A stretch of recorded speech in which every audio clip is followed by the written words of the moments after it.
Yo, Nakama, how is it going? It's your boy Cozy coming at you with another episode here of the beginner's guide of how to play the One Piece card game. And man, I got one big question to ask you. Have you ever mulliganed into another bad hand?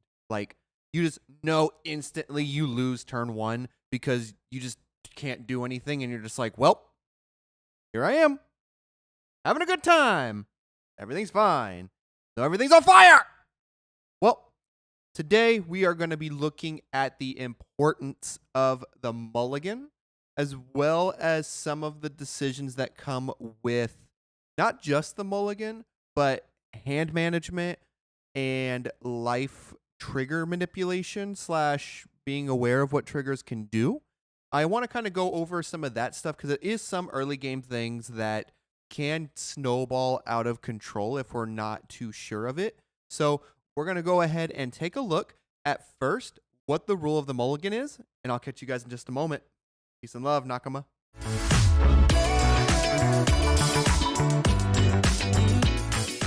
So before we begin here, guys, I do want to kind of go over what the mulligan rule looks like in the One Piece card game.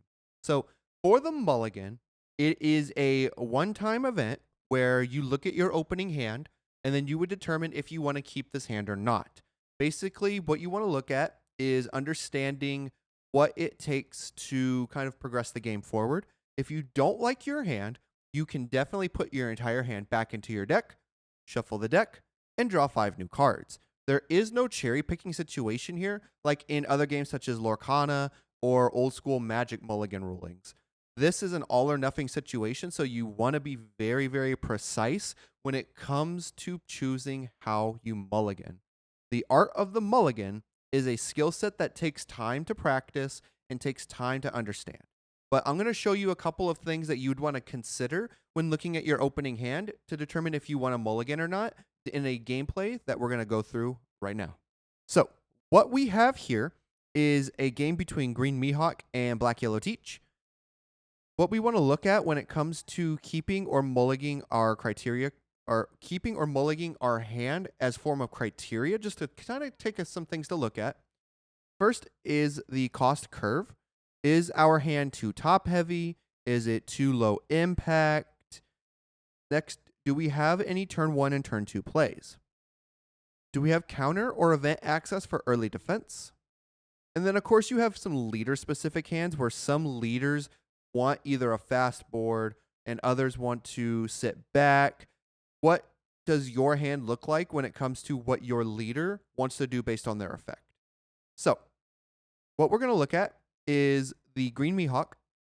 So, we have the 6-drop Mihawk, the Coffin Boat stage, a DMG, a Go All Out event, and a Kikunojo.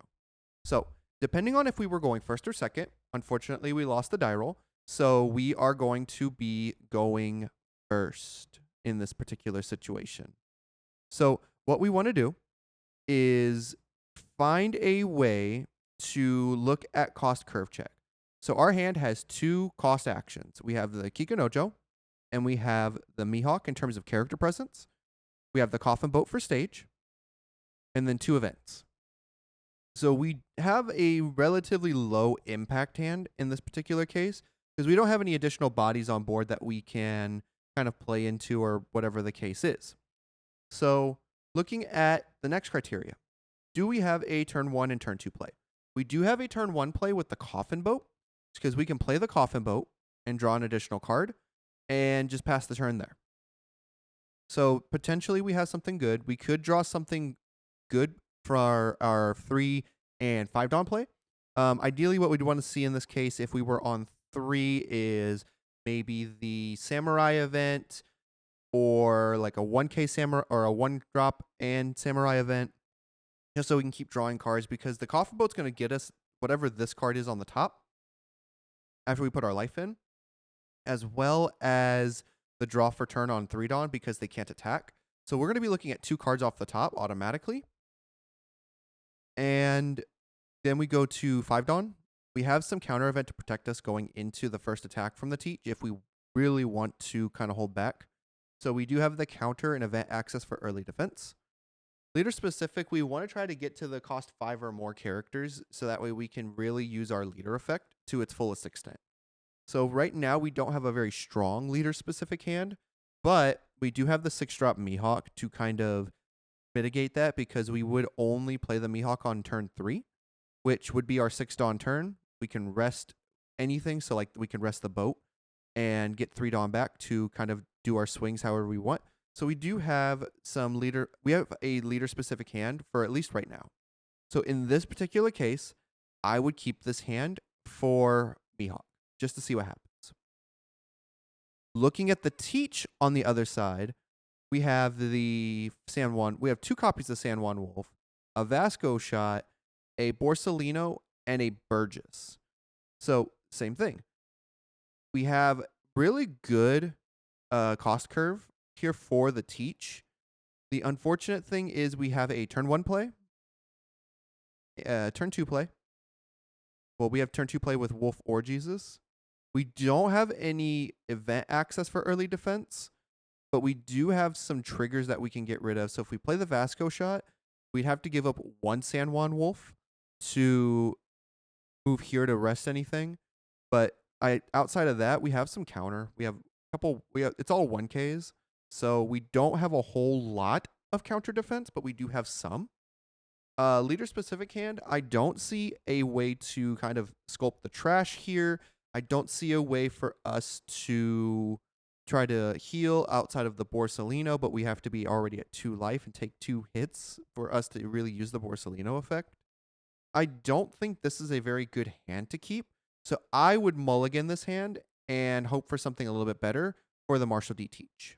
And so looking at those specific cards from the initial hands of the Mihawk and the Teach, it is very important to know that doing your mulligan could lead to a worse hand. When you're doing your mulligan, you are placing a bet and you are gambling on your hand being better or to give you some different options. The art of the mulligan, like I said, is a very powerful skill set that you will learn as time and practice with your deck comes into play. The reason why it is a skill because you want to look at the information that you are provided, what those resources and tools can do for your hand going into future turns. So like we kept the Mihawk hand because we can get additional information by drawing additional cards with the Coffin Boat and our additional draw for turn on our 3 Dawn. The Marshall D Teach hand did not really give us additional information. It's not going to let us look through the deck. It's not going to let us search. It's not going to let us do anything other than playing 1 or 2 cards every turn and could be potentially dangerous for the Teach game plan if we run into the option of not seeing a Zehaha, not seeing the 8-drop Teach, not seeing Shiryu, not seeing the blocker beard. So there's a lot of different factors that we don't know that we could potentially run into as a problem. So mulligan the hand, we'll get some additional information that way, and then we'll just use the tools that we come out of it. So that is the mulligan portion of our conversation today. If you have any additional questions on the mulligan, let me know down in the comments down below. I'll be more than happy to answer your guys' questions, just so that way it's a little bit easier to understand how to mulligan in the One Piece card game. The next thing I want to look at is looking at triggers for life.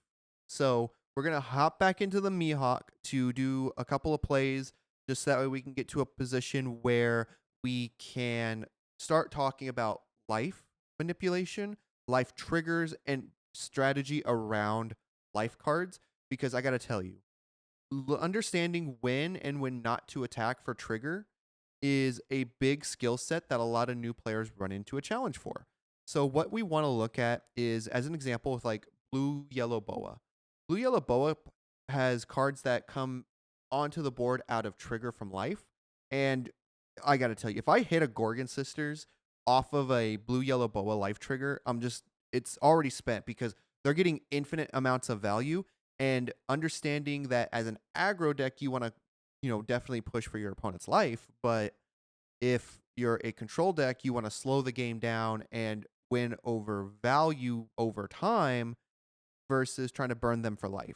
It's like Yellow Enel, very strong control deck, manages the board down, stays alive as long as it can, but has a lot of big bodies that it plays out and then can just flip a switch and deals 4 damage to you because you have no cards in hand, you have no board presence. Whatever the case is, yellow Nell's going to push for a late game victory versus like red Luffy from starter deck 31, right? I'm going to push, push, push, push, force you to give counter out of hand, force you to give cards up on the board, and then I'm going to start taking life because I'm going to be aggressive and attack aggressively.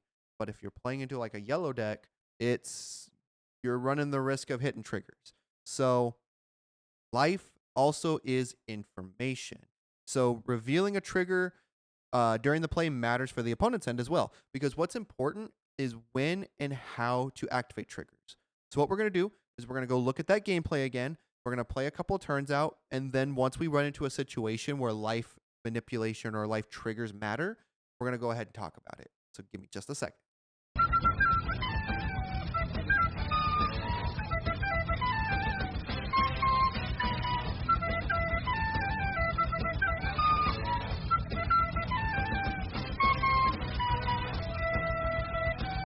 All right. So what basically happened just now is we swung the 5 to see if we're going to bait the Van Augur based upon what our opponent had in terms of cards in hand, which they had 4.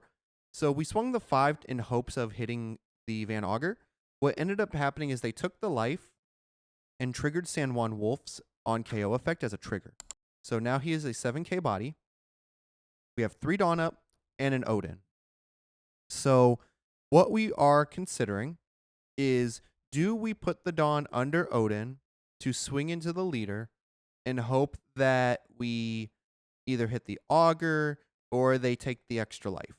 Now, they have 3 cards left in life, and they have 5 cards in hand. So the likelihood of them giving up the Augur is perfectly fine. In this case, they don't have any rested characters, so I don't want to put the Odin at risk. But I think in this particular instance, we can go ahead and either force the Augur, which is an additional card out of hand, but they'll draw that card back because of Augur, or we run the risk of life. We haven't seen them play a whole lot of bodies in this particular turn. We're on turn 4. They've played Katarina Devon, which cannot rest, and the Augur can't rest, so we are safe from an attack. So the likelihood of this being a trigger in this deck as an instance is very, very high, but the tempo that they would get from this swing is not a whole lot. So understanding that life cards are a resource, not just a health bar, is important. We need to reinforce that these cards can be counters or events. When we play around potential triggers and when do we ignore them, in this case, we are going to try and force a card out of hand, but this also puts them at potentially 2 life if they don't give up the Van Augur, which puts them on a time clock to start using their healing resources. So what we want to look at is not being too overcommitted because we will be fully rested, but they would only have 1 swing with the teach. So we're not overcommitting too much and forcing the attack. So 9 to 7, teach still has his leader effect. And so from the teach's perspective, they can get rid of Zehaha, they can get rid of the Martial D teach, they can get rid of Shiryu. So they have 3 options. They are going to 8 Dawn, so they would most likely want to play the teach next turn. So they would be able to freely give up the Shiryu because the turn after that, they're playing Zehaha into block or teach. So they would, if it was me, right, I would pitch to aim it at the Augur and then resolve the attack and just put -3 there to draw into a 2k, which is nice. So restanding we would have restand the event, but what we're going to do is just play out the teach's turn. We're going to put that at the top. Now they're back to 4 life. They can swing freely into us because we don't really run a lot of triggers in green, and Mihawk isn't really known for triggers. So we're going to take it. It was a no trigger event. And now we can go to our 9 Dawn turn, which means now we run into the question of we have 1, 2, 3, 4 potential attacks, as well as them being at 4 life. They have 1 free block here, which they can just give up for the Devon. So what ideally do we want to kind of look at, and what do we want to aim for? what that entails is, what do we have in our hand? We have the Law of Beppo for the next turn, so whatever the case is, we'll be okay. Really worrying about potential triggers. So in this case, we know they stack their life with the teach. So we want to be a little cautious when it comes to them having something. So what I would like to kind of do, up to one of your opponent's characters, the cost of 9 or less cannot be rested until the end of your opponent's next turn. To kind of save us a little bit, I would play Mihawk in this case. I'm going to rest it to restand 3 Dawn. And I'm going to target the teach so it can't rest and swing into us. So that's going to force them to do a little bit of kind of soul searching. We have 3 Dawn to play with. We have a 6K, a 7K, and a 6K. So 6, 7, 7, 7, potentially. I don't think they would necessarily run anything that stops a leader swing. They do have stuff that stops character swings, though. So I think in this case, we would start with a 7 and then wait for them to make a decision. So in their case, they could free block with a 2K and get rid of this, but then they're facing 3 more swings. That could be like a 6K, 7K, 7K, or a 6K, 7K, 7K. Or, yeah, 6, 7, 7. So either way, they're taking 6, 7, 7. So they may want to kind of get more resources and more information. So if I were the teach player and I knew what this life was, I would take it, and we know it's a trigger. So negate the effect of one of our opponent's characters this turn, then KO one of your opponent's characters with a cost of 5 or less. So the Perona has already swung, but it has an on KO effect, which we can negate and KO.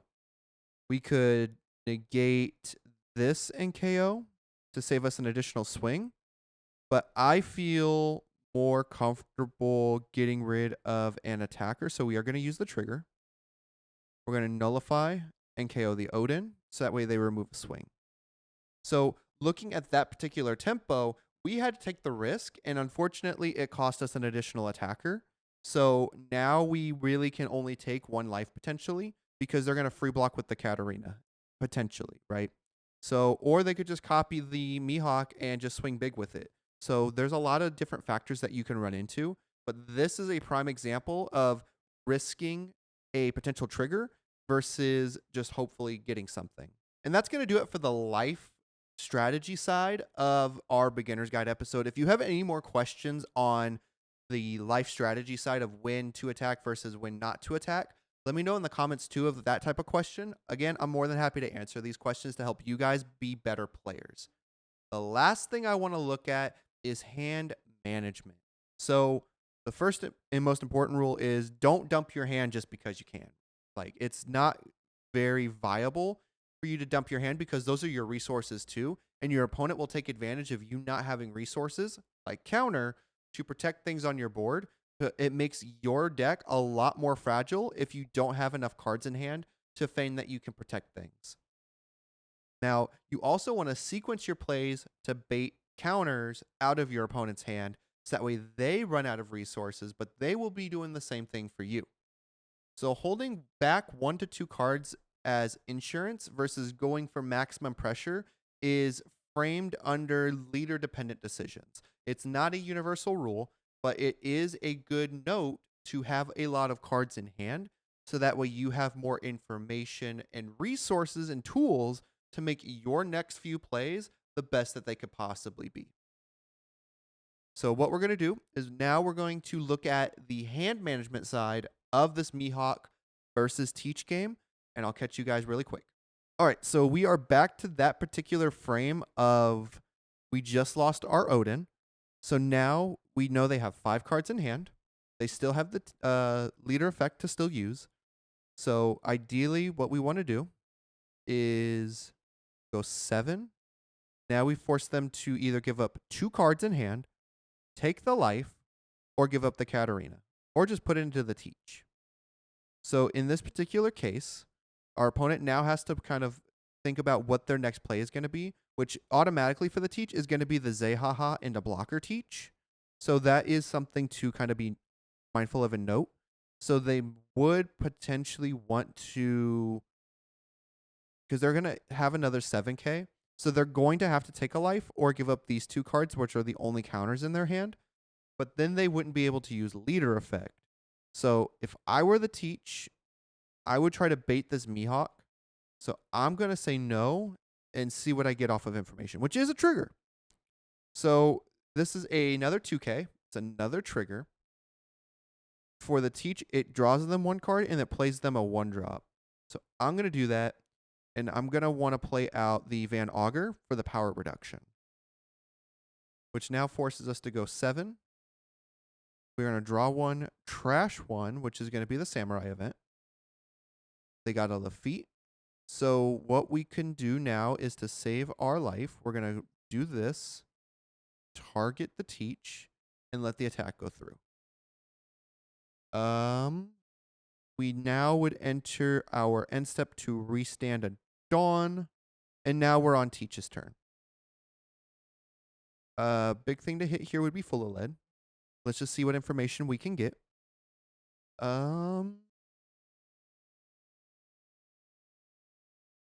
Either one of these would probably be better. I'm going to pick the Shiryu just because. And then we go this. Opponent takes a life. Now we are at 8 cards in hand as the Mihawk. They are at 3 cards in hand for the teach. So now they're just kind of dumping their hand. But they need to because they had to play the combo. And then teaches activate main. So we are going to negate. Negate can't swing. We still have some Dawn to play with, so we can't rest. So I guess we could put the Dawn here, and we're going to attack into the Mihawk, forcing the Mihawk to have counter, which thankfully they do. So we can just give up a 2K here. Now the Katarina Devon can swing here, choosing the Mihawk, so 10 to 7, forcing the Mihawk to have 4K in counter or risk losing their Mihawk, which we have the DMG and a 1K. DMG does only protect leaders. So we have no counter, no counter, no counter, 1K, no counter, 1K, 1K. So we only have 3K in counter to save the Mihawk, which we cannot do. So in this case, you would want to let go of the Mihawk to save your cards in hand. They can't really swing anywhere else, so they are going to pass their turn. We're on 10 Dawn. Thankfully, we got the Law on Beppo. So we're just going to go ahead and play Law Beppo, rest the Teach blocker. So now they have to use Leader Effect to really take advantage of the Teach. We are going to rest a card. The Mihawk can't attack the Mihawk can't attack anyway, so we can just rest the Mihawk to restand 3 Dawn. Its effect is nullified anyway, so the Teach will be swinging next turn. But at least we can restand the Dawn. We're at 7. So 6. So 7K. So we could swing 2 8s, which would force them to have give up at least 2 cards out of hand, which are 2 2Ks. And force leader effect. So we can go 8K, forcing them to either give up 2 cards or 1 for the leader effect or take the life. So ideally, now they would only have 1 card in hand. We would want to try to clear out the board in this particular case too, but I want to at least force the counter and see what they have in hand. I would not give up the Teach effect just yet, so I will take this. It is a trigger. It's not a good trigger, so we're just going to hold that card in hand. Now we can swing into the Katarina, which now we can give up to aim at the Teach, let the attack go through, and then we're going to restand 1 Dawn and pass it back over. So that is kind of the sequence that we have when it comes to understanding what can they do for their hand. And if you run into any issues, please ask these questions. I'm here to help the best way that I can. So if it was confusing, please tell me so that way I can make it less confusing for you guys to make sure you guys are the best One Piece players that you can be. And that is going to do it for this episode of the Beginner's Guide. So, like I said, we went through a ton of information. Be more than happy to ask questions, you guys. I'm here to be the best teacher that I can be. And if I don't know how to do that, then I'm going to give you the answers that I don't know or find a better way to teach you guys to make it easier to understand. If you enjoyed this content, let me know by liking this video, subscribing to the channel, and ringing that notification bell. And I'll catch you guys in the next upload. Peace and love, Nakama. Thanks for riding with the vibe. Cozy games every time. Pulling leaders, making plays on the line.